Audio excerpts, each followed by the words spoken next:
فلا وربك لا يؤمنون حتى يحكموك فيما شجر بينهم ثم لا يجدوا في أنفسهم حرجا مما قضيت ويسلموا. اللہ تبارک و تعالی نے قرآن مقدس کی ان آیات مبارکہ میں ارشاد فرمایا ہے وَمَا أَرْسَلْنَا مِن رَّسُولٍ، نہیں بھیجا ہم نے کوئی رسول مگر کہ اللہ کے اذن سے اس کی اطاعت کی جائے. وَلَوْ أَنَّهُمْ إِذ ظَّلَمُوا أَنفُسَهُمْ، اگر انہوں نے جب ظلم کیا تھا اپنے نفسوں پہ آ جاتے تیرے پاس، یعنی نبی علیہ السلام کے پاس، اللہ سے بھی معافی مانگتے، واستغفر لهم الرسول، اور ان کے لیے اللہ کے رسول بھی بخشش مانگتے، تو اللہ تبارک و تعالی ان کی توبہ قبول فرماتے، رحم فرماتے، کیونکہ وہ توبہ قبول فرمانے والے ہیں، رحم فرمانے والے. نے فرمایا فلا وربک، پس ہرگز نہیں تیرے رب کی قسم، وہ لا یؤمنون، وہ نہیں ایمان والے جب تک کہ آپ کے فیصلے کو تسلیم نہ کریں، فیما شجر بینہم، جو ان کے درمیان میں جھگڑا ہو، اور آپ کے فیصلے کے بعد قبول کرنے کے بعد ثم لا یجدوا فی انفسہم حرجا، اپنے جی میں کوئی تنگی بھی محسوس نہ کریں جو آپ نے فیصلہ کیا، اور اس کو تسلیم کریں، دل سے تسلیم کریں. جیسا کہ آپ پچھلی آیات مبارک میں الحمدللہ پڑھ چکے ہیں کہ اللہ تبارک و تعالی نے حکم دیا کہ اللہ کی اطاعت کرو، اللہ کے رسول کی اطاعت کرو، اور اولی الامر کی اطاعت. ان چیزوں کو علیحدہ ذکر کرنے میں تاکید تھی، ورنہ سب اصل میں تو حکم اللہ کا ہے، اور پیغمبر جتنے آئے ہیں وہ اللہ اور اس کے بندوں کے درمیان میں واسطہ ہے. حکم اسی ذات پاک کا ہے، ان الحکم الا للہ. اسی لیے ہے کہ الا لہ الخلق والامر، عالم خلق بھی اس کا، عالم امر بھی اس کا. فتبارک اللہ احسن الخالقین، تو جب مخلوق اس کی تو حکم بھی اس کا. اب اللہ نے چونکہ اپنی مخلوق پیدا فرمائی اور ان کی تخلیق کی حکمت کیا بیان فرمائی کہ میں نے ان کو کیوں پیدا کیا کہ میری عبادت، کہ وما خلقت الجن والانس الا لیعبدون، اللہ کی عبادت کریں. اچھا، اب عبادت کا ہمیں کیا پتا کہ عبادت کا طریقہ کیا ہے، عبادت کا راستہ کیا ہے، کون سی عبادت صحیح ہے، کون سی غلط ہے، کن کاموں پہ اللہ راضی ہوں گے، کن کاموں پہ اللہ ناراض ہوں گے. اس لیے اللہ نے اپنے نبی بھیجے، رسول بھیجے، پیغمبر بھیجے، اللہ ان پہ کروڑوں صلاۃ و سلام نازل فرمائیں کہ وہ جا کے امت کو بتلائیں کہ یہ عبادت کا طریقہ، اللہ کی رضا حاصل کرنے کا یہ طریقہ، اللہ کو راضی کرنے کا یہ طریقہ. تو اس لیے یاد رکھیں کہ اصل تو حکم صرف اسی کی ذات کا ہے، کہ حکم جو ہے اور سب پر جس کا حکم نافذ ہے وہ اللہ کی ذات ہے. انبیاء علیہم السلام بھی اسی کے حکم کو سمجھانے والے، اسی کے حکم کو کھول کے بیان فرمانے والے. اولو الامر سے مراد علماء، فقہاء اور امراء، کہ اگر دنیاوی نظام ہیں تو امراء اور حکام، اگر دینی مسائل ہیں تو علماء اور فقہاء. علماء فقہاء کا بھی کیا کام ہے کہ وہ اللہ کے نبی کے احکام کو مزید کھول کے ہمیں سمجھائیں. یعنی جس طرح اللہ کا نبی صلی اللہ علیہ وسلم اپنی طرف سے کوئی حکم جاری نہیں فرماتے، یاد رکھ لیں، وہ اللہ کے حکم کی تشریح فرماتے ہیں. اسی طرح علماء فقہاء اپنی طرف سے کوئی حکم نافذ نہیں کرتے، بلکہ اللہ کے رسول کے احکام کی تفصیل اور تشریح کرتے ہیں، اور اگر کوئی حکم قرآن میں، حدیث میں، صحابہ میں نہ ملے تو اس کو پھر قرآن و سنت پہ قیاس کرتے ہیں کہ یہ مسئلہ جو ہے فلاں مسئلے کے مشابہ ہے، یہ کام جو ہے فلاں کام کے مشابہ ہے، اس پر وہ حکم لگاتے ہیں۔ اصل حکم اللہ اور اللہ کے رسول کا صلی اللہ علیہ وسلم۔ لیکن اللہ تبارک و تعالی نے ایک مقام پہ نہیں بلکہ کئی مقام پہ فرمایا اطیعوا اللہ واطیعوا الرسول، کہیں فرمایا ومن یطع الرسول فقد اطاع اللہ، کہیں فرمایا قل ان کنتم تحبون اللہ فاتبعونی یحببکم اللہ، اور کہیں ارشاد فرمایا ما آتاکم الرسول فخذوہ وما نہاکم عنہ فانتہوا۔ اللہ نے قرآن پاک میں خاص حکم دیے، وجہ کیا تھی؟ تاکہ کل کو آنے والا کوئی کج ذہن یا معاند یا ضال اور مضل طبقہ جو ہے وہ یہ نہ کہہ بیٹھے کہ جی بس جو قرآن میں ہے ہم تو وہ مانیں گے، ہم رسول کی نہیں مانتے۔ اللہ نے فرمایا نہ، رسول کی اطاعت بھی اسی طرح لازم ہے جیسے میری اطاعت لازم۔ اس لیے بار بار قرآن پاک نے وضاحت کر دی کہ اللہ کے نبی جو ہیں ان کا بھی اطاعت جو ہے لازم ہے۔ کہ اب یہ الگ بات ہے کہ تشریح کر دی گئی کہ نبی ما ینطق عن الہوی ان هو الا وحی یوحی، کہ اللہ کے نبی چونکہ اللہ کے رسول ہیں، اللہ کے حکم کے بغیر وہ کوئی حکم جاری نہیں فرماتے۔ لیکن یہ نہیں کہ کل کوئی یہ کہہ دے کہ جی ہم نے تو اللہ نے تو قرآن ہی اتارا ہے نہ صرف۔ اس لیے بہت سارے لوگ جو ہیں اللہ معاف فرمائے بظاہر جو ہے نام قرآن کا لیتے ہیں لیکن زیادہ مستقیم سے، صراط مستقیم سے ہٹ گئے، حدیث رسول کا انکار کر لیں۔ انہوں نے کہا جی اللہ نے حدیث نبی کی نہیں اتاری، قرآن اتارا ہے، اور اللہ کا وعدہ ہے کہ ہم قرآن کی حفاظت کریں گے۔ ٹھیک ہے قرآن تو محفوظ ہے لیکن حدیث کیسے محفوظ رہ سکتی ہے؟ 250 سال کے بعد لکھنی شروع ہوئی، کیا پتا حضور کی بات ہے بھی کہ نہیں؟ تو انہوں نے ایسے شکوک و شبہات جو ہیں لوگوں کے ذہن میں پیدا کر دیے۔ حالانکہ یاد رکھیں قرآن کے محفوظ کرنے کا معنی کیا ہے کہ قرآن کے لفظ تو محفوظ رہیں لیکن معنی محفوظ نہ رہے۔ بھائی قرآن کے لفظ اگر محفوظ ہیں اور معنی محفوظ نہیں تو سمجھیں گے کیسے؟ تو ہمارا ایمان ہے، یاد رکھو کہ اللہ کا قرآن محفوظ ہے، لفظ بھی محفوظ ہے، اور اس کا معنی بھی قیامت تک محفوظ ہے، اور اس میں کوئی تغیر تبدل نہیں ہو سکتا کہ اللہ نے حضور پہ قرآن اتارا اور حضور صلی اللہ علیہ وسلم کو اس کے معانی کی تشریح بھی سمجھا دی، حتیٰ کہ جن احکامات کی تفصیل کے لیے ادا وضاحت کی ضرورت تھی تو جبریل علیہ السلام نے عملاً تعلیم دی۔ یعنی جیسے جبریل نے قرآن پڑھایا، اللہ نے قرآن پڑھایا جبریل کو، جبریل نے قرآن پاک پڑھایا محمد الرسول اللہ کو صلی اللہ علیہ وسلم، تو اب جبریل جیسے قرآن پڑھا رہے ہیں اسی طرح قرآن کے حکم کی عملی تعلیم بھی دے رہے ہیں۔ مثلا قرآن نے کہہ دیا ان الصلاۃ کانت علی المؤمنین کتابا موقوتا، اللہ نے فرمایا کہ نمازیں جو ہیں ہم نے فرض کر دی ہیں، توقیت ہے، تعیین ہے، اوقات ہیں معین ہیں۔ تو اب جبریل علیہ السلام آئے، انہوں نے میرے مدنی سرکار کے امام بنے اور 5 نمازیں اول وقت میں پڑھائیں اور 5 نمازیں آخر وقت میں پڑھائیں، اور اس کے بعد عرض کیا کہ حضور آپ کی امت پہ یہ 5 نمازیں جو فرض ہیں ان کے اوقات جو ہیں دیکھیں جیسے فجر ہے، صبح صادق سے وقت شروع ہوگا اور سورج نکلنے تک ختم ہو جائے۔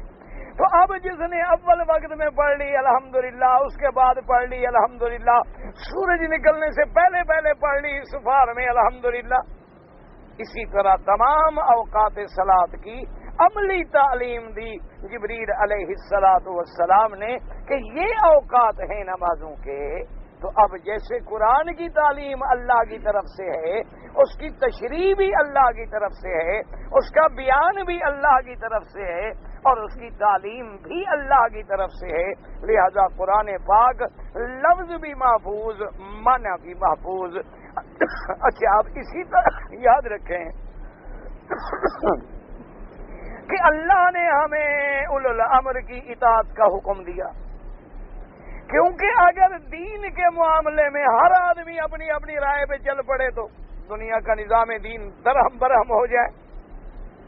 ہم علماء اور فقہا کے پابند ہو گئے، دنیاوی نظام میں ہر آدمی اپنے گھر کا منتظم بن جائے، دنیاوی نظام درہم برہم ہو جائے، ہمیں عمراء اور حکام کی اطاعت لازمی ہو گئی کہ جو بھی تمہارا ولی الامر ہے، اولو الامر ہے، بادشاہ ہے، امیر ہے، حاکم ہے، اس کی اطاعت کرو۔ اور ساتھ سختی کر دی گئی کہ اگر کبھی کوئی حاکم غلط بھی بن جاتے ہیں لیکن خروج نہ کرو، بغاوت نہ کرو، فساد نہ کرو، اطاعت کرو، اور اللہ تبارک و تعالی سے ان کی ہدایت کے لیے دعائیں مانگو، اور جب تم اپنی اصلاح کر لو گے تو اللہ تمہارے اوپر حاکم بھی اچھے رکھیں، یہ اصولی سی بات۔ اور جب ہم خود بگڑ جائیں گے پھر ہمارے اوپر حاکم بھی ایسے آ جائیں۔ اسی لیے اب جناب مسئلہ یہ چلا تھا کہ کبھی کبھی لوگ جو ہیں دعویٰ تو کرتے ہیں اسلام کا، دعویٰ تو کرتے ہیں ایمان کا، لیکن فیصلے لے جاتے ہیں کافروں کے قانون میں، تو اللہ نے فرمایا یہ منافق ہے، ان کو جب اللہ کے رسول کی طرف بلایا جائے تو اعراض کرتے ہیں، اور اگر ان پہ کوئی مصیبت پڑ جائے، کوئی راز کھل جائے تو پھر حضور کی خدمت میں آ جاتے ہیں، قسمیں کھاتے ہیں کہ حضور بالکل یہ نہیں کہ ہمیں آپ کا فیصلہ منظور نہیں تھا، نا نا نا نا، بس حضور ہم تو یہ چاہتے تھے آپ کو تکلیف نہ دیں، اور پھر آپ کا تو بالکل عدل پہ فیصلہ ہوتا، کوئی رعایت نہ ہوتی، ہم چاہتے تھے ذرا ان کی سلو کرا لیں کسی دوسری جگہ، اور ورنہ ہمیں تو بالکل آپ کے فیصلے پہ ایمان ہے۔ اللہ نے فرمایا ہم جانتے ہیں یہ آ کے جھوٹی قسمیں کھاتے ہیں، اگر ان کی نیت نیک ہوتی تو جیسے غلطی ہو گئی تھی سیدھا حضور کے دروازے پہ آ جاتے۔ اب ان آیات مبارک میں یہی بات سمجھائی جا رہی ہے کہ وَمَا أَرْسَلْنَا مِن رَّسُولٍ إِلَّا لِيُطَاعَ بِإِذْنِ اللَّهِ، اللہ نے فرمایا صرف میرے مدنی پاک نہیں بلکہ ہم نے تو جتنے نبی بھیجے ہیں لازم ہے کہ ان کی اطاعت کی جائے، فرما برداری کی جائے۔ تو اگر ہم نے اپنے نبی کی اطاعت کا حکم دیا تو کوئی نیا حکم تو نہیں، ہر رسول بھیجا اسی لیے جاتا ہے کہ اس کی اطاعت ہو، اس کی فرما برداری ہو، اس کی تابع داری ہو۔ اگر غلطی ہو جائے وَلَوْ أَنَّهُمْ إِذ ظَلَمُوا أَنفُسَهُمْ، اگر ان سے کوئی زیادتی ہو گئی، غلطی ہو گئی، اپنے نفسوں پہ ظلم کر بیٹھے، آپ کے پاس آنے کے بجائے کسی غیر کو حکم بنا بیٹھے، قرآن کے بجائے شیطان کے دروازے پہ چلے گئے، لیکن سمجھ آیا تو اب ان کو لازم یہ تھا کہ فوراً تیرے دربار میں حاضر ہو جاتے کہ یا رسول اللہ ہم سے غلطی ہو گئی ہے، ہم اللہ سے بھی معافی مانگتے ہیں، ہم توبہ کرتے ہیں، ہم استغفار کرتے ہیں، اور مہربانی کریں آپ بھی ہمارے لیے اللہ سے معافی مانگیں، آپ بھی ہمارے لیے اللہ سے معافی مانگیں۔ اللہ پاک نے فرمایا اگر وہ ایسا کر دیتے لوجد اللہ تواب الرحیم، اگر میرا مدنی ان کے لیے معافی مانگتے تو اللہ توبہ قبول کرنے والے، مہربانی کرنے والے۔ اس لیے علماء نے مسئلہ نے استنباط کیا ہے کہ اگر کسی کے لیے اللہ کا رسول بخشش مانگے تو اللہ مہربانی فرمائیں گے، کیونکہ اللہ نے فرما دیا کہ اگر وہ مجھ سے بھی معافی مانگتے اور آپ کی خدمت میں آ کر بھی معافی مانگتے تو اللہ تو بڑا توبہ قبول کرنے والے ہیں، اللہ تو بڑی رحمت فرمانے والے ہیں، وہ ضرور رحمت فرما دیتے۔ تو اس لیے حکم تھا کہ اگر آدمی سے غلطی ہو جائے تو وہ فوراً اعتراف خطا کرے، اللہ کے نبی کے دربار میں آئے اور کہہ دے کہ حضور میری غلطی ہو گئی ہے، مہربانی کریں۔ حالانکہ دیکھیں کبھی کبھی ایسا بھی ہو جاتا ہے، ایک صحابی تھے، ان کی کنیت تھی ابی لبابہ رضی اللہ تعالی عنہ۔ آپ مدینہ شریف میں جائیں، دعا کریں اللہ ہمیں بھی آپ کو بھی سب کو حاضری نصیب فرمائے، اور اللہ پاک ادب کے ساتھ حاضری نصیب فرمائے۔ اور صحیح معنوں میں ہمیں اس مقام کا ادب بھی نصیب فرمائے. یہ دعا کیا کریں. حرمین الشریفین میں رہنا بڑی نعمت ہے، لیکن اس کے لیے بڑے ادب کی ضرورت. یہی وجہ ہے جو ہم پر یہ مصیبتیں آتی ہیں کہ ہم حرم کے بے ادب ہو جاتے ہیں. تو دیکھیں بظاہر اللہ نے حرم کی توسیع کر دی الحمدللہ، تو قیامت تک انشاءاللہ ہوتی رہے گی. ہر سال عاشق بڑھتے رہیں گے، پروانے بڑھتے رہیں گے، حرم بنتے رہیں گے، بڑھتے رہیں گے. آمنا و صدقنا.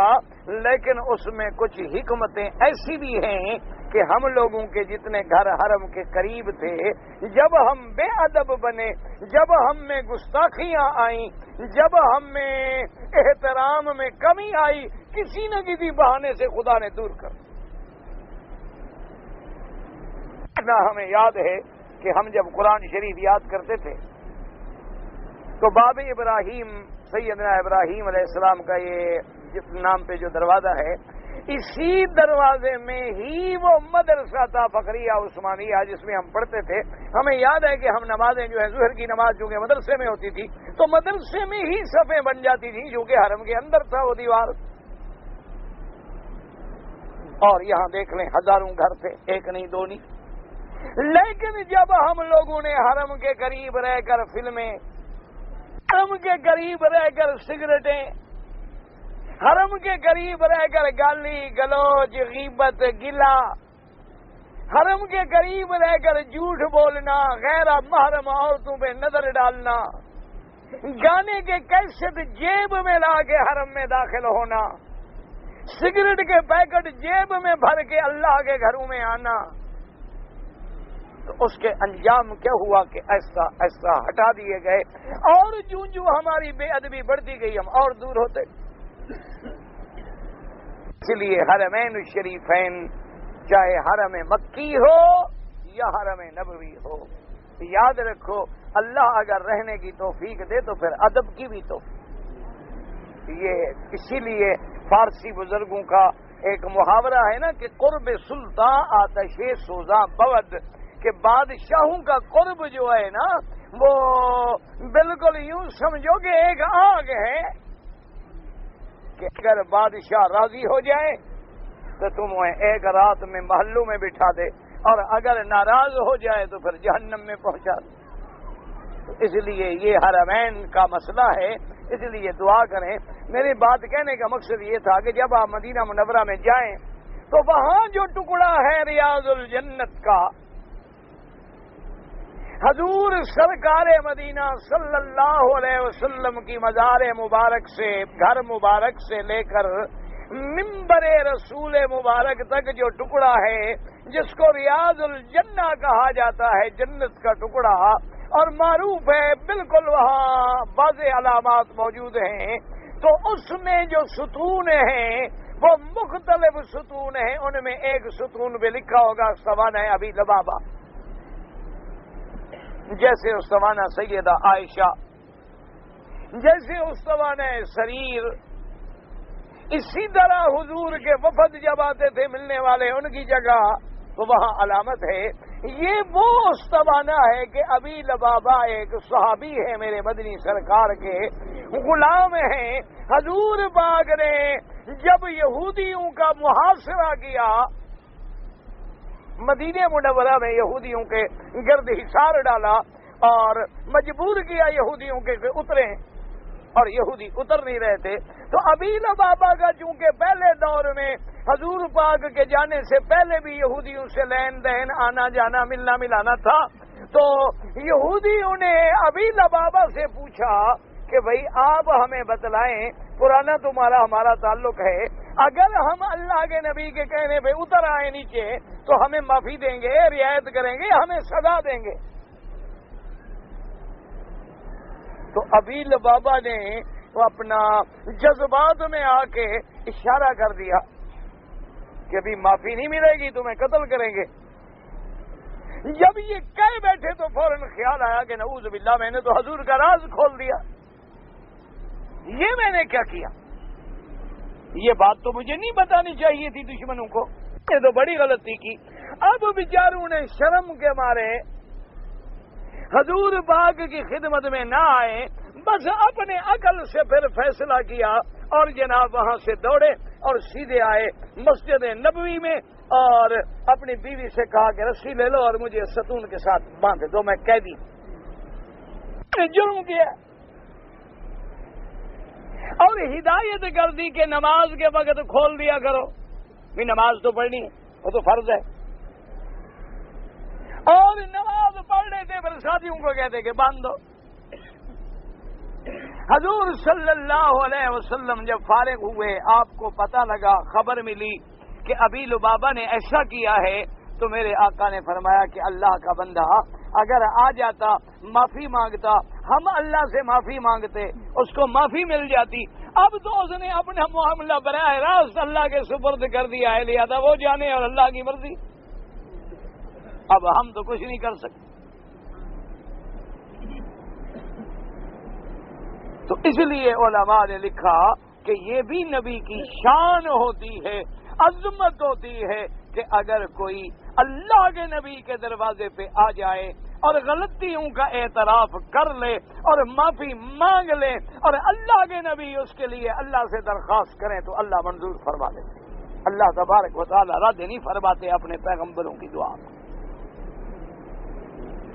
لیکن ابی لبابہ نے رضی اللہ تعالی عنہ نے حضور کی خدمت میں تو نہ آئے نا، انہوں نے اپنے عقل سے تو یہ سوچا اگر میں جاؤں حضور کے سامنے تو کیسے جاؤں، میں تو غلطی کر چکا ہوں، اس لیے اب معاملہ اللہ کے سپرد ہو گیا۔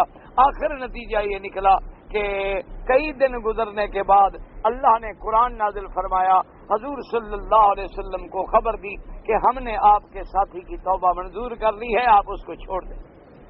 تو حضور صلی اللہ علیہ وسلم نے فرمایا ابھی مبارک ہو تمہاری توبہ منظور ہو گئی۔ تو بہرحال مسئلہ یہ نکلا ہے علماء کا کہ اگر کوئی ایسا کرے اور حضور سے آگے درخواست کرے تو اللہ نے خود فرمایا کہ وَلَوْ أَنَّهُمْ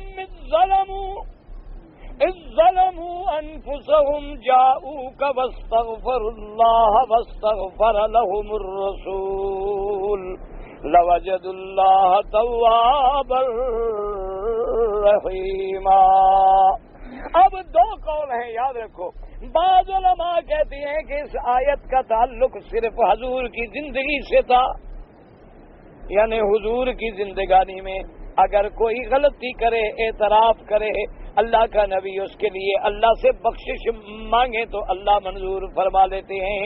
اور بعض علماء فرماتے ہیں کہ یہ آیت جو ہے قیامت تک باقی ہے۔ جیسے حضور کی زندگی میں یہ کہنا جائز تھا کہ اللہ سے ہمارے لیے معافی مانگیں، اب بھی یہ کہنا جو ہے وہ جائز ہے کہ اللہ سے معافی مانگیں تو اللہ تبارک و تعالی معافی عطا فرما دیتے ہیں، کیونکہ وہ یہ کہتے ہیں کہ انبیاء علیہم السلام کو اللہ نے مرنے کے بعد بھی ایک حیات عطا فرمائی ہے۔ اس لیے یاد رکھ لیں، ایک بعض علماء کہتے ہیں کہ جیسے روحانی حیات، لیکن یاد رکھو روحانی حیات کا کیا مطلب، یعنی روح زندہ، روح تو پھر سب کے زندہ ہے، روح تو کسی پر بھی موت نہیں آتی، چاہے وہ مومن کا روح ہو چاہے کافر کا روح ہو۔ اگر مومن کا روح ہے تو وہ علیین میں ہے اور کافروں کی ارواح ہیں تو وہ سجین میں ہیں، ارواح پہ تو موت آتی ہی نہیں۔ اس لیے یاد رکھیں علماء نے فرمایا کہ نہیں ہے تو حیات جس کا تعلق ان کے جسد مبارک سے ہے، اور شہیدوں کی بھی حیات، لیکن انبیاء کی حیات کا درجہ شہید کی حیات سے بھی بڑھ کر ہے۔ اس لیے علماء نے لکھا کہ دیکھیں شہید کی حیات میں اللہ کا حکم، رسول کا حکم ہے کہ اس کو غسل دینے کی ضرورت نہیں ہے، اسی حال میں دفن کر دیا جائے، یعنی جس حال میں وہ شہید ہوا اسی حال میں دفن کر دو، اس کو غسل دینے کی بھی ضرورت نہیں ہے۔ اتنا اللہ تبارک و تعالیٰ نے اس کی مرنے کے بعد والی حیات کو جو ہے اتنی قوت اور تقویت دی ہے۔ لیکن یاد رکھیں شہید کی بیوی سے شادی ہو سکتی ہے، شہید کا ورثہ بھی تقسیم ہوگا، بیوی بچوں بیٹوں سب کو ملے گا، لیکن نبی کا درجہ چونکہ شہید سے اعلیٰ ہے، لہذا انبیاء کی موت کے بعد ان کی بیوی سے نکاح بھی جائز نہیں، اور اسی طرح اللہ کے نبی کا ورثہ بھی تقسیم نہیں ہوتا، کیونکہ ان کا مقام اور بلند۔ اور اسی لیے ایک حدیث پاک میں اللہ نے حضور نے فرمایا کہ اللہ تبارک و تعالی نے ان زمین کو حکم دیا ہے کہ وہ انبیاء کے جثے کو نہ چھیڑیں، لہذا انبیاء علیہم السلام کا جسد جو ہے وہ بھی محفوظ رہتا ہے قیامت تک۔ تو اس لیے مسئلہ سمجھ لیں۔ تو اب جو علماء حیات کے قائل ہیں تو وہ کہتے ہیں کہ اس درخواست کا حکم جو ہے وہ اب بھی باقی، لیکن ایک بات یاد رکھیں کہ دونوں گروہ افراد و تفریط میں پڑ گئے ہیں، اس میں نہ جائیں۔ جتنا قرآن میں موجود ہے، جتنا حدیث میں موجود ہے، آمنا و صدقنا، اور جو چیزیں موجود نہیں ہیں اس کی زیادہ بحث خرید میں نہ پڑیں۔ اب جیسے حضور نے فرمایا کہ جب قبرستان پہ گزرو تو کیا کہو؟ السلام علیکم یا دار قوم مؤمنین انا انشاء اللہ بکم لاحقون انتم السابقون ونحن الاثر، کہ جب گزرو سلام کرو۔ اچھا، اب بعض لوگ یہاں بیٹھ کے عقل لڑاتے ہیں، وہ کہتے ہیں جناب عجیب بات، آدمی کمرے میں بیٹھا ہو، دروازہ بند ہو، زندہ ہو، باہر کھڑے ہو کے سلام کرو، نہیں سنتا، یہ نیچے مٹی والا کیسے سن لے گا؟ تو یہاں عقلی گھوڑے دوڑاتے ہیں، حالانکہ عقلی گھوڑے دوڑانے کی ضرورت نہیں ہوتی، وہ تو عالم ہی الگ ہے۔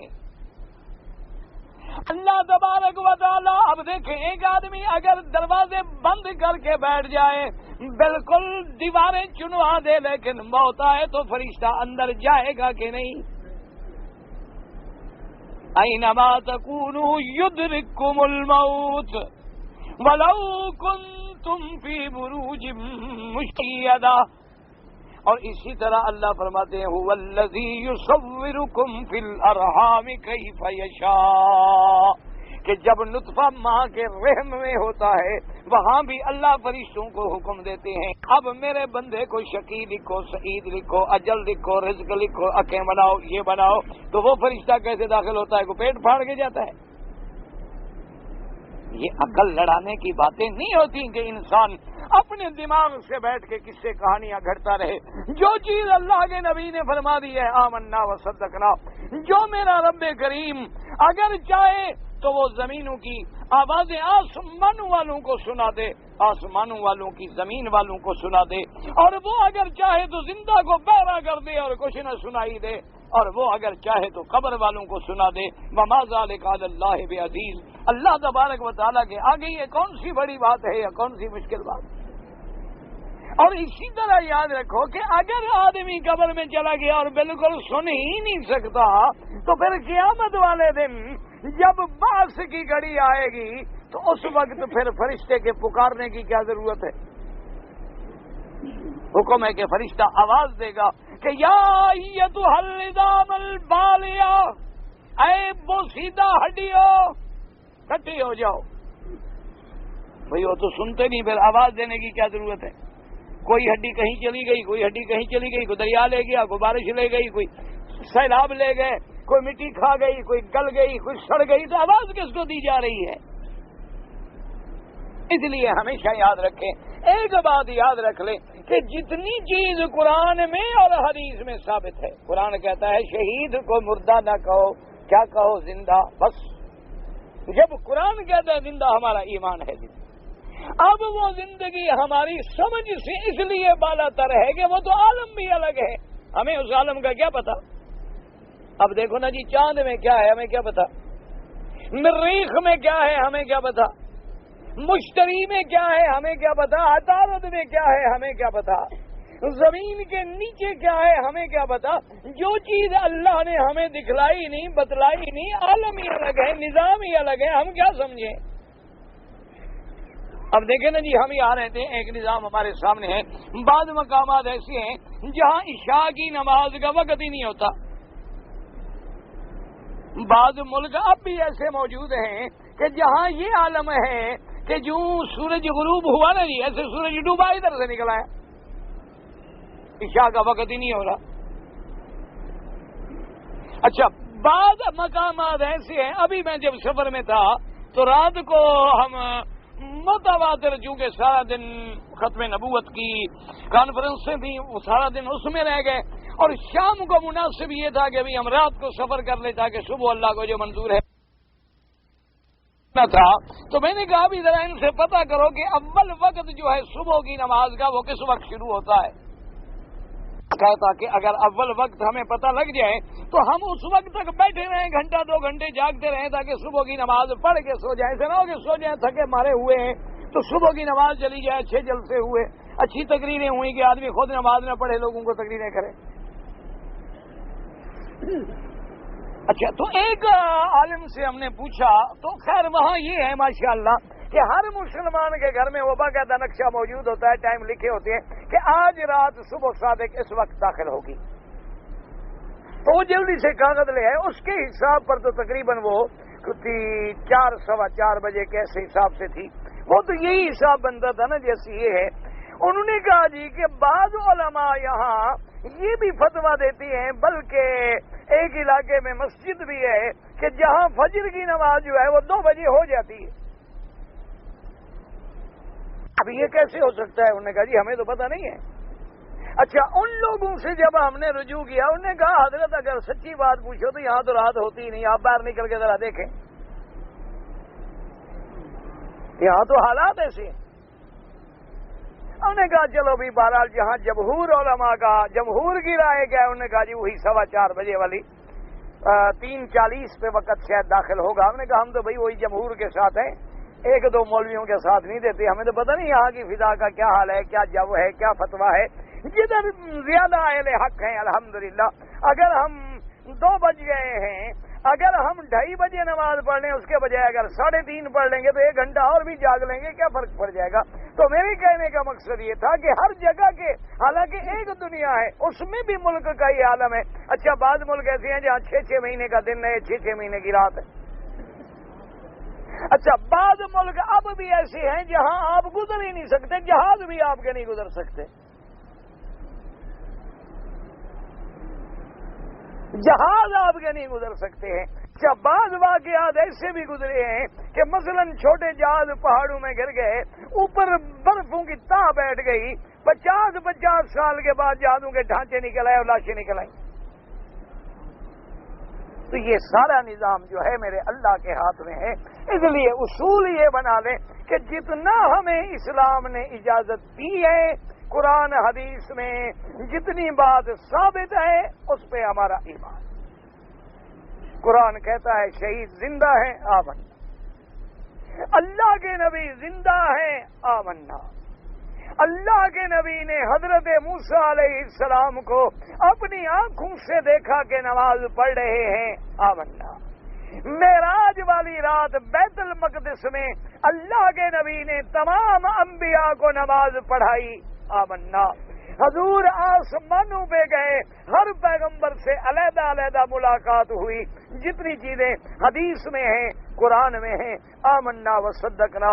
عیسیٰ علیہ السلام آسمانوں پہ زندہ بیٹھے ہیں آمنا، کیونکہ حدیث موجود ہے، حضور پاک نے فرمایا ہے، قرآن موجود ہے۔ اب ہم عقل لڑائیں کہ جی آسمان پہ بیٹھے ہیں تو کھاتے کہاں سے؟ ان کو تکلیف ہے پتہ نہیں ہے، باقی لوگوں کو روٹی تم پہنچاتے ہو، تو پھر تمہارے ابا آدم علیہ السلام کہاں سے کھاتے تھے؟ اگر ان کے لیے وہاں جنت میں ہر چیز موجود تھی تو عیسیٰ علیہ السلام کے لیے مشکل ہو گئی ہے۔ اللہ نے ان کو جو فرما دیا تھا کہ جنت میں جائیں کھائیں، بس ایک درخت کے قریب نہ جانا، باقی جو مرضی آئے آپ کھائیں۔ تو اگر ان کے لیے جنت میں انتظامات ہو سکتے ہیں، کہتے ہیں جی آخر اللہ کے نبی بشر ہیں، عیسیٰ علیہ السلام بھی بشر ہیں، اور پھر ان کو قضائے بشریت کے تقاضے بھی ہیں، تو وہ آسمانوں میں کہاں جاتے ہوں گے؟ جب تم جنت میں جاؤ گے تو تم کہاں جاؤ گے؟ تو اللہ پاک نے فیصلہ فرما دیا ہے کہ جنت میں جانے کے بعد نہ تو عورت کو حیض ہوگا، نہ کوئی بول ہوگا، نہ براز ہوگا، نہ پیشاب ہوگا۔ تو جب بندے کے لیے اتنا سب کچھ ہو سکتا ہے، اپنے نبی کے لیے اللہ نہیں کر سکتے؟ اس لیے ہمیشہ یاد رکھا کریں کہ جو باتیں قرآن میں موجود ہیں اور حدیث میں موجود ہیں اتنی حد تک اپنے آپ کو رکھیں، نہ ایک لفظ آگے بڑھیں اور نہ ایک لفظ گھٹائیں، نہ گستاخی میں مبتلا ہو جائیں اور نہ حد سے آگے نکل جائیں، جیسے ہمارے بعض بھائی حد سے آگے نکل جاتے ہیں کہ انبیاء بھی زندہ ہیں، اولیاء بھی زندہ ہیں، سب پیر مرشد بھی زندہ ہیں اور ان کو ہمارے حال کا بھی پتہ ہے، ہمارے دکھ سکھ کا بھی پتہ ہے، ہم جب ان کا نعرہ لگاتے ہیں پکارتے ہیں تو سنتے ہیں۔ یہ حد سے بڑھ جانا ہے جس کا ثبوت قرآن و حدیث میں نہیں۔ نتیجہ یہ نکلتا ہے کہ آدمی شرک میں مبتلا ہو جاتا ہے۔ اور اسی طرح کو یہ کہ چھوڑو جی کیا کوئی زندہ نہیں، سب مر گئے، مٹی میں مل گئے، تو یہ گستاخی کا ڈر ہے کہ کہیں انبیاء کی شان میں بے ادبی ہو جائے اور ہم ایمان سے نکل جائیں۔ اس لیے آپ بے ادبی میں آئیں، نہ آپ توہین میں آئیں، جتنا قرآن کہہ رہا ہے آمنا وصدق۔ اس لیے بعض علماء کہتے ہیں کہ اس آیت کا حکم جو ہے وہ قیامت تک کے لیے باقی۔ آگے اللہ نے فیصلہ فرمایا کہ فلا وربک لا یؤمنون حتی یحکموک فیما شجر بینہم ثم لا یجدوا فی انفسہم حرجا مما قضیت ویسلموا تسلیما۔ اب صرف یہ بات نہیں کہ ایک رب، بلکہ اللہ نے قسم کھا لی کہ محمد مصطفیٰ مجھے تیرے رب کی قسم ہے۔ اب اس سے بڑی بات ہے کہ لا یؤمنون، وہ ہرگز مومن نہیں ہو سکتے جب تک کہ تیرے فیصلے کو، تیرے حکم کو حکم نہ مانے، جب تک تیرا فیصلہ تسلیم نہ کریں اور غیروں کے پاس فیصلے لے جائیں اور تیرے فیصلے پہ عقیدہ نہ رکھیں، وہ ایمان والے نہیں۔ جھوٹ کہتے ہیں کہ ہم مسلمان ہیں، ظاہری لاکھ دعوے کرتے پھریں، ان کے ایمان کا کوئی اعتبار نہیں۔ اللہ نے وہ رب قدیر، اسے قسم کھانے کی کیا ضرورت؟ لیکن کیوں اللہ نے قسمیں کھائی ہیں؟ تاکہ بندے کو یقین ہو جائے کہ یہ اتنی پختہ بات ہے کہ وہ ذات قدیر بھی قسم کھا رہی ہے۔ اور صرف یہ نہیں، فرمایا کہ تیرے فیصلے کو مانے، فرمایا مانے بھی اور دل سے مانے۔ یہ نہیں کہ آدمی کہے جی ٹھیک ہے جی بس اللہ رسول کا حکم ہے۔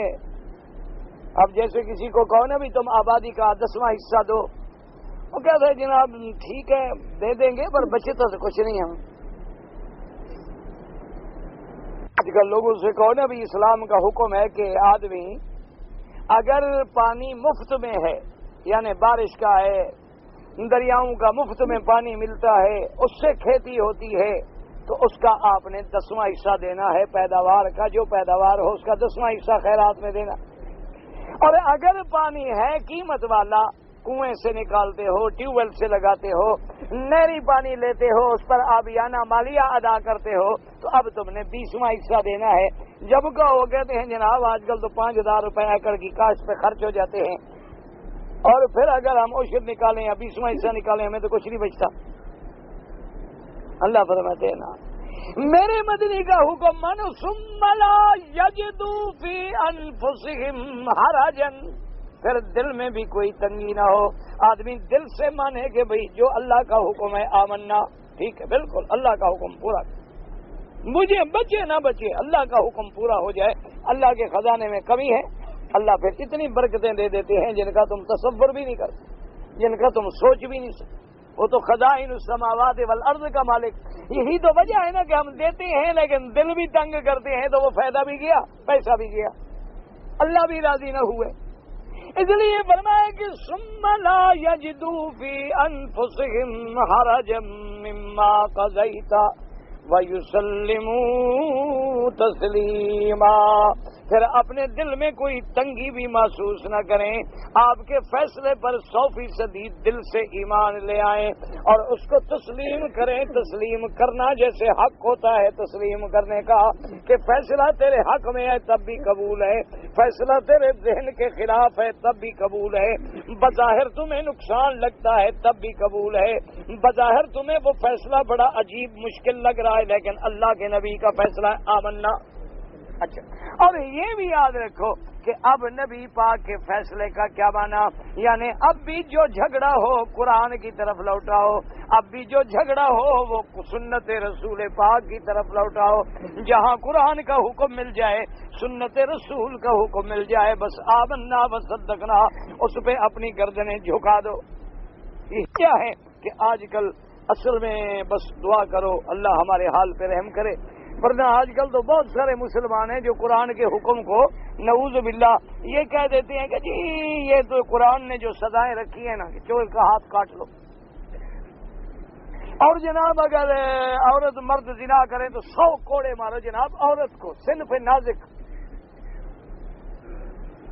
ایسی بالکل صنف نازک بڑی لطیف قسم کی جنس ہے، اس کو 100 کوڑا مارو۔ اور اگر شادی شدہ ہے جی پتھر مار مار کے مار دو، کیا جی کتا ہے کہ بندہ ہے؟ مسلمان ہو کے کہتے ہیں کہ جناب یہ تو وحشیانہ سزائیں ہیں، تو یاد رکھو وہ مسلمان نہیں ہے، لاکھ اسلام کا نام لیتے رہے۔ اچھا، اسی طرح کوئی آدمی یہ کہے کہ ٹھیک ہے جی میں ادب سے تو کچھ نہیں کہتا، لیکن جو اسلام نے حدود رکھی ہیں وہ آج کے دور میں مناسب نہیں ہے، اگر وہ یہ بھی کہتا ہے تو اسلام سے خارج ہے، کیونکہ جس اللہ نے قانون بنایا اس کو علم نہیں تھا کہ 14ویں صدی میں یہ مناسب نہیں رہیں گی، اس کا مطلب ہے کہ اس کو اللہ کے فیصلے پہ اعتراض ہے اور اللہ کے نبی کے احکام پہ اعتراض ہے، وہ بھی مسلمان نہیں ہو سکتا۔ اسی لیے جو آدمی، اچھا کتنے لوگ ہیں جو کہتے ہیں جی بالکل ٹھیک ہے کہ اسلام نے کہہ دیا ہے کہ سود حرام ہے، لیکن مولوی صاحب اگر آپ سمجھائیں ہم ساری دنیا سے کیسے کٹ جائیں؟ پھر اسلام کیا چاہتا ہے کہ ہم ترقی نہ کریں، ہم انڈسٹری نہ لگائیں، ہم کاروبار نہ کریں، ہم بزنس نہ کریں، ہم باہر کے ملکوں سے لین دین نہ کریں، اور جب کریں گے تو جی وہ تو سود ہے۔ ٹھیک ہے اسلام کے نزدیک سود حرام ہے، لیکن اس کے بغیر ہم چل نہیں سکتے، تو یہ بھی کفر ہے کہ اللہ نے جس چیز کو حرام کیا ہے تم حرام کے بغیر نہیں چل سکتے ہو۔ کتنا بڑا جھوٹ ہے۔ میں نے آپ کو پہلے بھی عرض کیا ہے کہ اس وقت ایک نہیں دو نہیں 123 بینک دنیا میں موجود ہیں، اور اگر مسلمانوں میں یہ جرت پیدا ہو جائے، میں اللہ کے کعبے میں دعوے سے کہتا ہوں کہ وہ کافر قوتیں مجبور ہوں گی تمہیں قرضے دینے کی تمہارے شرائط پر۔ یاد رکھو جس طرح تم سود لینے کے محتاج ہو نا، اگر بینک کو بھی گاہک نہ ملیں تو بینک کہاں سے چلے؟ ایک بات یاد رکھا کرو، جیسے سرمایہ کے ہم محتاج ہیں، سرمایہ دار بھی ہمارا محتاج ہے۔ جیسے ایک امیر آدمی بلڈنگ بنا رہا ہے، ہم چاہتے ہیں ہمیں مزدوری ملے، وہ بھی مزدور کا محتاج ہے، مزدور نہ جائے تو خود اینٹیں لگائے گا۔ بڑے سے بڑا آدمی بھنگی کا بھی محتاج ہے، 2 دن کوئی حمام نہ دھوئے گھر میں تو جاؤ، داخل تو ہو کے دیکھو کہ کیا عذاب آتا ہے۔ اللہ نے نظام ایسا بنایا ہے کہ آج بھی اگر ہم مسلمان یہ فیصلہ کر لیں کہ بھائی سود حرام، اور فیصلہ کر لیں کہ بھائی اگر تم اپنے قانون کے پابند ہو، ہم بھی اپنے اللہ کے رسول کے قانون کے پابند۔ تم اگر آ کے ہماری مسجد میں نماز نہیں پڑھ سکتے ہو، کیوں؟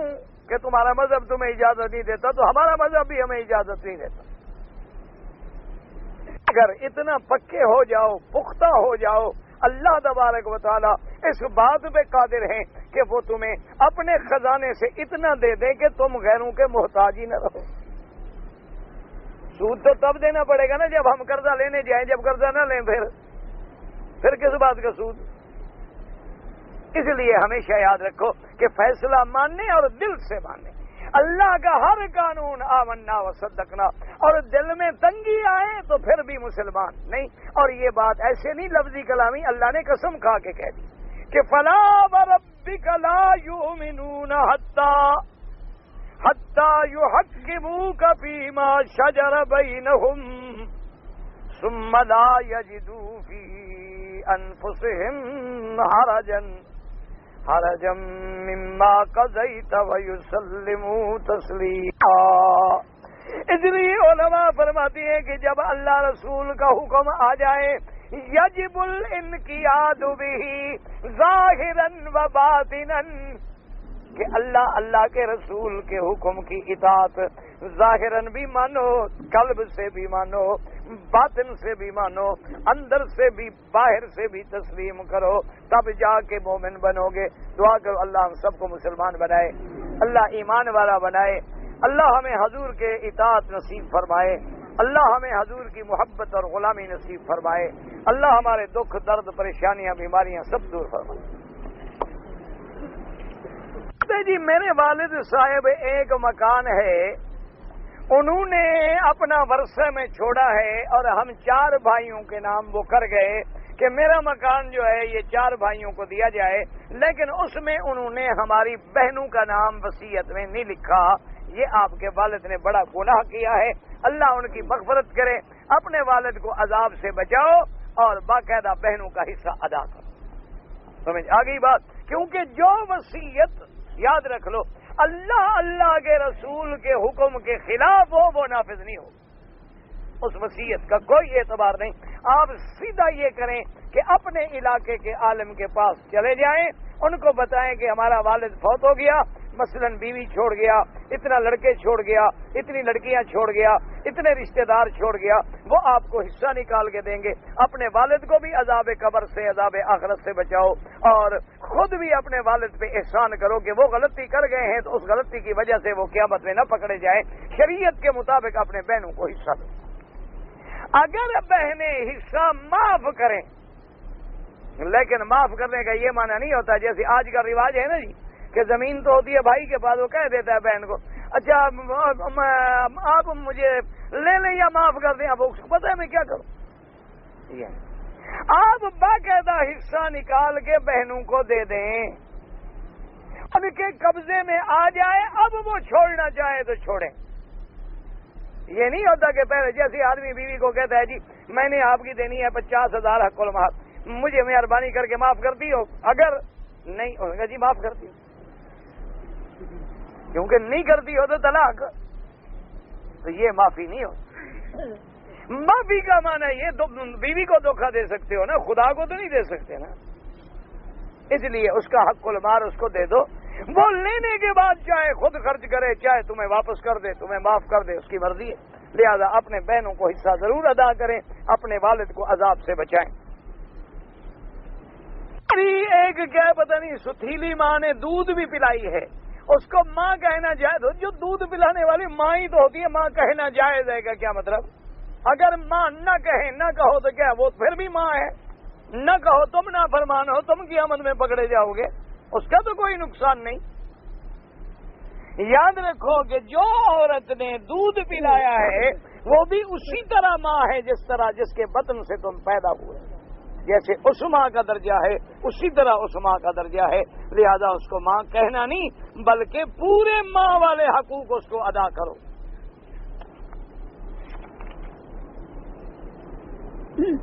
جی اس حدیث میں آیا ہے کہ حضور نے فرمایا کہ شاید تم پڑھتے ہو، اور جب امام پڑھتا ہے انہوں نے کہا ایسا نہ کھڑو، تو مقصد ہے کہ یہ عام بات نہیں تھی، کوئی خاص واقعہ پیش آیا جس پہ حضور نے یہ پوچھا، ورنہ اگر سب پڑھتے تو پوچھنے کی ضرورت کیا تھی؟ کچھ سوچیں بھائی، مقصد ہے کہ حضور کا یہ پوچھنا کہ کیا تم پڑھتے ہو، تو جب ہر کسی نے پڑھنی تھی تو پوچھنے کی ضرورت کیا تھی؟ پہلے حدیث کو سمجھنے کی بھی تو کوشش کرو۔ اچھا اسی طرح یاد رکھو کہ جہاں حضور نے نماز سکھلائی ہے، کیا فرمایا؟ اذا کبر فکبروا، جب امام تکبیر کہے تم کیا کہو؟ اللہ اکبر۔ اور حضور نے فرمایا اذا قال غیر المغضوب علیہم ولا الضالین فقولوا، جب وہ کہے غیر المغضوب علیہم ولا الضالین تو تم کیا کہو؟ تو وہاں حضور یہ کہتے کہ جب وہ پڑھے تم بھی پڑھو، جب الحمدللہ رب العالمین کہے تم بھی کہو الحمدللہ رب العالمین۔ آخری آیت کے نام لینے کی کیا ضرورت تھی؟ اور اسی طرح ابھی موسیٰ اشعری کی حدیث ہے کہ اذا قرأ فانصتوا، جب امام پڑھے تو تم چپ کرو۔ اسی طرح حدیث مبارک ہے کہ امام کی قرات جو ہے وہ مقتدی کی قرات ہے، تو ان حدیثوں کو کہاں لے جاؤ گے؟ اس لیے میرے بھائی ان مسائل میں نہ جھگڑو. یہ صحابہ رضوان اللہ علیہم اجمعین کے وقت سے بھی مختلف ہی چلے آئے. الحمدللہ جو حدیث میں موجود ہے اللہ سب کی نمازیں منظور و مقبول فرمائے. امام احمد ابن حنبل رحمۃ اللہ علیہ فرماتے ہیں کہ جو جہری قرات نمازیں ہیں یعنی 3 نمازیں فجر ہے، عشاء ہے، مغرب ہے، اگر امام کی قرات سنائی دے تو نہ پڑھے. امام شافعی رحمۃ اللہ علیہ کے نزدیک ہر نماز میں مقتدی پر بھی فاتحہ. امام ابو حنیفہ رحمۃ اللہ علیہ فرماتے ہیں جب اکیلے ہو تو پڑھو، اگر امام کے پیچھے ہو تو امام کا پڑھنا جو ہے وہ مقتدی کا پڑھنا ہے. جیسے امام کی غلطی بھی مقتدی کی غلطی ہے. ہر چیز جو ہے آخر ہم امام کے تابع ہیں. امام سے غلطی ہوگی، ہم سے تو ہوئی نہیں. جب وہ سجدہ کرے گا ہم کریں گے کہ نہیں کریں گے؟ اس کا مطلب یہ ہے کہ اس کا پڑھنا جو ہے وہ مقتدی کا پڑھنا ہے، اس کی غلطی کی بھی ہم تابع ہیں. لہذا تمام ائمہ برحق ہیں، جمیعہم علی الحق والہدی. اللہ سب پہ کروڑوں رحمت فرمائے. اس لیے ایسے مسائل میں جھگڑے کرنے کی ضرورت ہے ہی نہیں. مقتدی کا لفظ تو پھر بھی آپ نے نہیں دکھایا، یہ تو حضور نے سوال پوچھا. میں نے آپ کو بتایا کہ مقتدی کو حضور نے کیا سکھلایا ہے کہ آمین کہو. اگر آدمی زندہ کے لیے طواف کریں اگر اس نے کوئی وصیت کی ہے، ورنہ نہیں. نماز کے دوران نگاہ جو ہے وہ سجدے پہ ہو. امام شافعی رحمۃ اللہ علیہ فرماتے ہیں کہ اگر تم کعبہ اندر ہے، سامنے کعبہ ہے تو کعبے پہ بھی نظر ڈال سکتے ہو.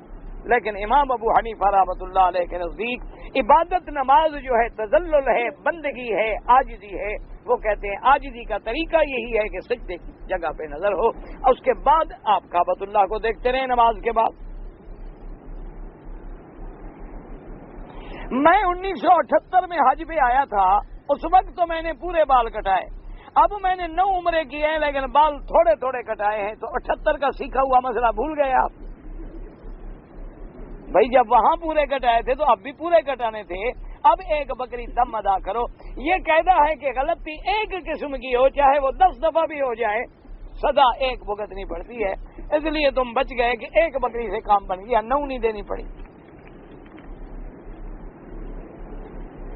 کہتے جی کچھ لوگ انگوٹھی میں پتھر پہنتے ہیں، مرجان ہے یا اور پتھر ہیں، اور وہ سمجھتے ہیں کہ برکت ہوتی ہے. یہ تو ہم نے بھائی کسی حدیث میں نہیں پڑھا.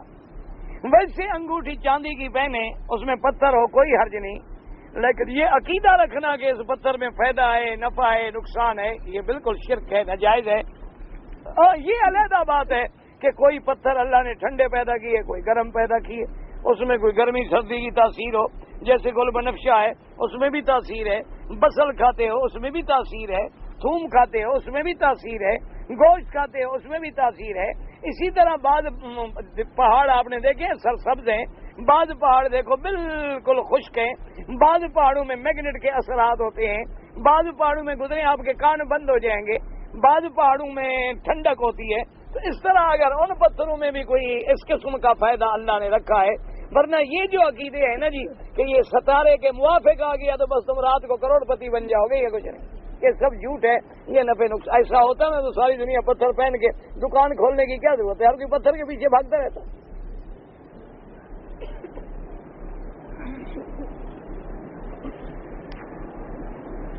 جی کہ آدم نہیں آدم ہے، عین سے نہیں آدم، آدم الف سے ہے.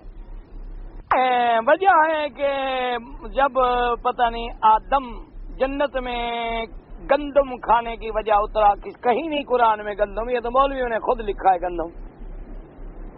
قرآن میں تو کہیں نہیں کہ آدم نے گندم کھایا، کیونکہ مولویوں کو گندم ملتی ہے نا، حلوہ اسی سے بنتا ہے،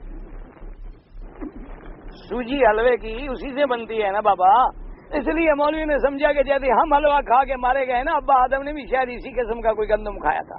اور قرآن کہتے ہیں لا تقربا هذه الشجرہ، اس درخت کے قریب نہ جاؤ.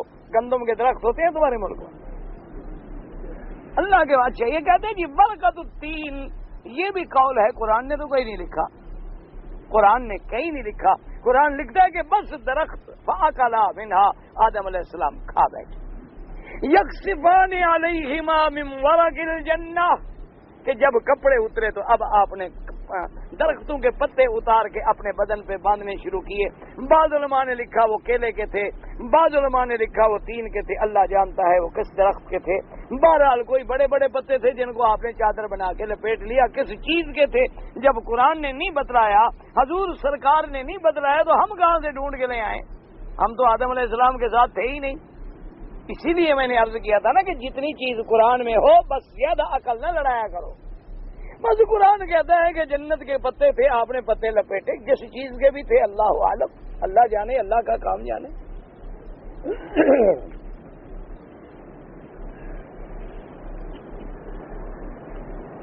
کہتے جی میں اپنے گھر میں ٹیلی ویژن میں کشتی اگر دیکھوں, اگر پہلوان ننگے ہوں تو جائز نہیں, اگر وہ سلوار قمیص پہن کے لڑتے ہیں تو کوئی حرج نہیں. اس میں ہنسنے کی کیا بات ہے؟ کشتی تو حضور پاک نے بھی فرمائی ہے نا, اس میں ہنسنے کی کون سی بات ہے؟ ایک پہلوان تھا مکے میں, ہر آدمی کا اپنا عقل ہوتا ہے نا. اس نے کہا حضور بات یہ ہے کہ میں ہوں پہلوان قسم کا آدمی. ویسے پہلوان جیسے موٹے ہوتے ہیں, اللہ کا شکر ہے عقل کے بھی موٹے ہوتے ہیں. تو کھا کھا کے عقل تو کام نہیں کرتی ہے, ورنہ اگر کھانے سے عقل ملتی تو پھر تو بھینس کا عقل زیادہ ہوتا تھا, اس سے زیادہ ہاتھی کا ہوتا. تو اس نے کہا حضور مجھے پتا نہیں ہے, میرا تو ایک امتحان ہے, آپ لڑے میرے ساتھ کشتی. میں مکے میں سب سے طاقتور پہلوان ہوں, آپ نے مجھے گرا دیا نا, میں مان لوں گا کہ آپ نبی ہیں, کیونکہ مجھے اور تو کوئی گرا نہیں سکتا. حضور نے کہا ٹھیک ہے لڑو بھائی. حضور نے کشتی لڑی, پکڑ کے پھینکا, گر گیا. کہنے لگا حضور میرا پاؤں پھسل گیا, ایک موقع اور تھے. حضور نے کہا اٹھو پھر لڑو, وہ پھر لڑا. حضور نے پھر پھینکا, نبی سے کون لڑے؟ اس نے کہا حضور ایک موقع پھر دے دیں. اب نے فرمایا اچھا پھر لڑو. پھر حضور نے کہا جی اب میں کلمہ پڑھ دوں, آپ سچے نبی ہیں, مجھے تو کوئی گرا سکتا نہیں. اب دیکھو نا ہمارے علاقے میں کوئی مستری آئے تو وہ حرم کو نظر ڈالے گا مستری کی, یار بڑا اچھا پتھر لگا ہے. کوئی مولوی آئے تو لکھے یار کعبہ شریف پہ کیا لکھا ہے. ہر آدمی اپنے عقل سے سوچتا ہے. اس لیے اس پہلوان کو تو یہی آتا تھا نا طریقہ کہ میں اپنی قوت کا مقابلہ کر کے آزماؤں کہ یہ سچے نبی ہیں کہ نہیں ہیں. تو اس لیے اگر کپڑے پہنے ہوئے ہیں, بدن ظاہر نہیں ہے, تو کشتی کرنا دیکھنا کوئی منع نہیں. لیکن اگر آدمی ننگا ہے تو دیکھنے والے پر بھی لعنت, دکھلانے والے پر بھی لعنت, باقی مرضی.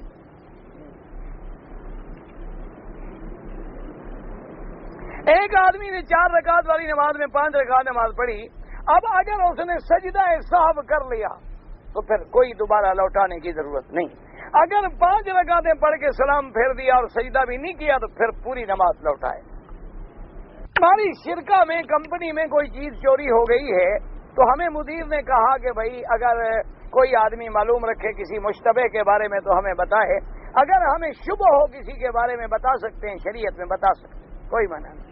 چور کے بارے میں, ڈاکو کے بارے میں, قاتل کے بارے میں, دہشت گرد کے بارے میں دوسرے کو خبر کر دینا غیبت نہیں ہوتی, تاکہ مسلمان کی جان بچانا تو ضروری ہے نا. اگر کوئی مرحوم ہے اس کی قضا نمازیں آپ تو نہیں ادا کر سکتے ہیں, دعا کریں مغفرت اللہ پاک ان کی کر دے. بس فدیہ لکھا ہے علماء احناف نے. اگر ایک آدمی نے عمرہ کیا, طواف کیا, صفا نہیں دوڑا, احرام کھول لیا, دوبارہ احرام پہن کے صفا کر نہیں, اگر اسی وقت یاد آ گیا اس نے پھر احرام باندھ کے صفا دوڑ لیا, کوئی جرمانہ نہیں. لیکن اگر 1 دن گزر گیا, 2 دن گزر گئے تو اب دم پڑ گئی اور صفا مروا بھی دوڑے, دم بھی ادا کرے. قربانی کا گوشت جو ہے مکے کے غریبوں کو دیا جائے. اگر فروخت کر کے چاول روٹی نہ فروخت کر کے نہیں, وہ دم ہی دینا پڑے گا. عرض کر دیا ہے فاتحہ کے بارے میں کہ تمام ائمہ کے اقوال ہیں, اللہ سب پہ کروڑوں رحمتیں فرمائے. جو فرماتے ہیں پڑھنی چاہیے, ان کے پاس بھی دلائل ہیں, اللہ ان پہ بھی رحمتیں فرمائیں, اور جو لوگ نہیں ہیں ان کے لیے بھی دلائل ہیں. تفسیر ابن کثیر اردو ہے, یہ آپ بیچنے والا کام میں حرم میں نہیں کرتا ہوں. امام ابو حنیفہ رحمۃ اللہ علیہ کا نام کیا ہے؟ ان کا نام ہے نعمان ابن ثابت. بخاری شریف الجامع الصحیح اس کا نام ہے. باقی بخارے کے تھے امام صاحب تو اس وجہ سے نام مشہور ہو گیا. اللہ تعالی عالم و علمہ وتم. ابی عبداللہ محمد ابن اسماعیل البخاری, اللہ تعالی ان کا نام ہے, کتاب کا نام ہے الجامع الصحیح. اللہم صلی علی سیدنا محمد وعلی آل سیدنا محمد وبارک وسلم. یا اللہ یا رحمان یا رحیم یا حی یا قیوم یا ذی الجلال والاکرام اللهم فرج هم المهمومین